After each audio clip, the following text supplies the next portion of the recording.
جیسا خبیث نبی کو گالی دے رہا ہے، یہاں 500 ایسے برہمن ہیں جو مصطفیٰ کی تعریف میں کتابیں لکھ دی ہیں، تو ہم ان تعریف کرنے والوں کی سنیں، اس سلک چھاپ آدمی کی سنیں، ہم ان پڑھے لکھے آدمی کی بات مانیں کہ مندر میں گھنٹی بجا کے ہمارے پیغمبر کو گالی دے کر 2 روٹی کھانے والے اس رذیل کی بات سماعت کریں۔ اس میں ایک قوم مسلم نگیٹو پہلو سے ہٹ کر پازیٹیولی آپ سوچا کریں، ہر پاگل دیوانے کی بات کا جواب نہیں ہوتا، ہر پاگل دیوانے وحشی کی بات کا جواب نہیں ہے۔ راستہ چل دے، کوئی رمیش اگر میرے پیغمبر کو گالی دیتا ہے، اب ہم ساری انرجی نچوڑ دیں اس پہ؟ نہیں، پاگل سمجھ کے اس کو چھوڑ دینا ہے۔ ایک پاگل کی بات تھی، پاگل ہواؤں میں صدائے پاس گشت سمجھ کر کے چھوڑ دینا ہے۔ اپنا کام کر۔ جب پتا چلے کہ لوگ میرے سرکار کے خلاف بول رہے ہیں، میرے محبوب کے خلاف بول رہے ہیں، تو فوری آپ درود کا ورد بڑھا دیں، آپ ذکر مصطفیٰ بڑھا دیں، عظمت مصطفیٰ کا بیان کرنا بڑھا دیں، سرکار دو جہاں کا چرچا عام کر دیں، اپنے بال بچوں کی گٹھی میں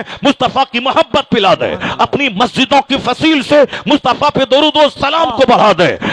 وہ 5 گالی دے گا، 50,000 مسجدوں سے جب مصطفیٰ پہ درود و سلام کی صدائیں بلند ہوں گی، ان خبیثوں کی آوازیں دب جائیں گی، ہر طرف وہی شور ہوگا جو سرکار اعلیٰ حضرت نے آج سے 70 سال پہلے کہا تھا۔ سرکار کون آپ کا نام گھٹا پائے گا؟ عرش پہ تازہ چھیڑ چھاڑ، فرش پہ طرفہ دھوم دھام، کان جدھر لگائے تیری ہی داستان ہے، کان جدھر لگائے تیری ہی داستان ہے۔ تو ایک مرد مومن کی حیثیت سے جب پتا چلے کسی خبیث نے بھی کو گالی دی ہے، روزانہ 1000 بار درود پڑھنا وظیفہ بنا لیجئے۔ جب پتا چلا کسی نے ہمارے پیغمبر کی توہین کی ہے، اپنے بال بچوں کو چاہے تو فزکس کیمسٹری بایولوجی کچھ بھی پڑھے، ان پر لازم قرار دے دیں کہ روزانہ آدھا گھنٹہ آقا علیہ السلام کی زندگی کا مطالعہ کرنا ہے، حیات طیبہ کا مطالعہ کرنا ہے، اور بتا دینا ہے کہ سرکار دو جہاں کا نام گھٹنے والا نہیں ہے، اور پھر ہر آنے والا دن مصطفیٰ کے نام کا اتنا چرچا دنیا میں ہوتا جائے گا کہ نہیں سنا آپ نے؟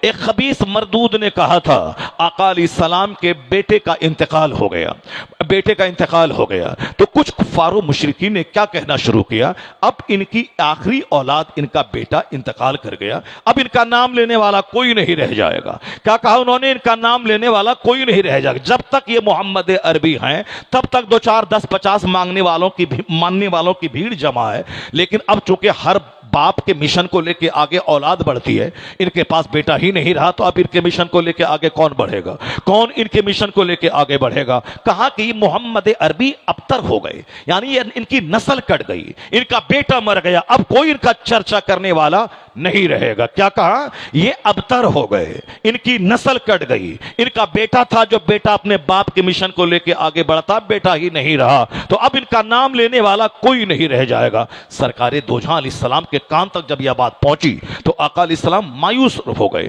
اور حضور کا یہی اب تر امتیاز یہی رہا، سرکار کی عادت حسنہ یہی رہی کہ جو بھی حضور کو گالی دیتا، حضور اپنی طرف سے کوئی صفائی پیش نہیں کرتے تھے۔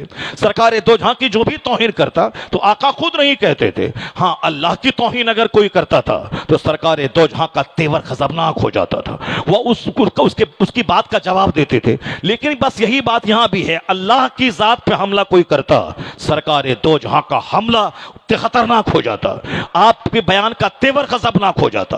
لیکن جب حضور کی شان میں کوئی گستاخی کرتا تھا تو پھر فرمان الہی کا تیور غضبناک ہو جاتا تھا۔ اللہ رب العزت کی آیتیں نازل ہوتی تھی اپنے محبوب کے ڈیفینس میں، محبوب کے دفاع میں، محبوب کی شان اور عظمت بیان کرنے کے لیے۔ کیا کہا کافروں نے؟ جبکہ حضور کا اخلاق اتنا بلند تھا، سرکار نے نبوت کا اعلان تو 40 سال کی عمر میں کیا ہے، لیکن 40 سال کے پہلے جو 40 سال کی ایک لمبی زندگی گزری ہے، وہ لمبی زندگی ایسی گزری ہے کہ حضور کا بچپن ایسا لاجواب تھا کہ سرکار عام طور پر عام بچوں کی طرح کبھی کھیل تماشے میں اپنے دل نہیں لگایا۔ بچپن بالکل عمدہ تھا، بچپن بالکل ادب سے بالکل مملو تھا۔ فرماتے ہیں کہ حضور نے کہ 2 بار میرے دل میں کھیل کی خواہش پیدا ہوئی، اور ہمارے بچپن کے ساتھیوں نے کہا کہ چلو ایک بازار میں کہانی کی ایک محفل سجی ہے، ذرا جا کے دیکھ لیں۔ آقا فرماتے ہیں کہ میں نکلا میں چلا، راستے میں ایک جگہ اتنی گہری نیند مجھ کو آ گئی کہ میں سو گیا، اور جب میں سو گیا اس وقت جگا جب سورج کی دھوپ میرے جسم پہ پڑنے لگی، گرمی محسوس ہوئی، تب میں اٹھا۔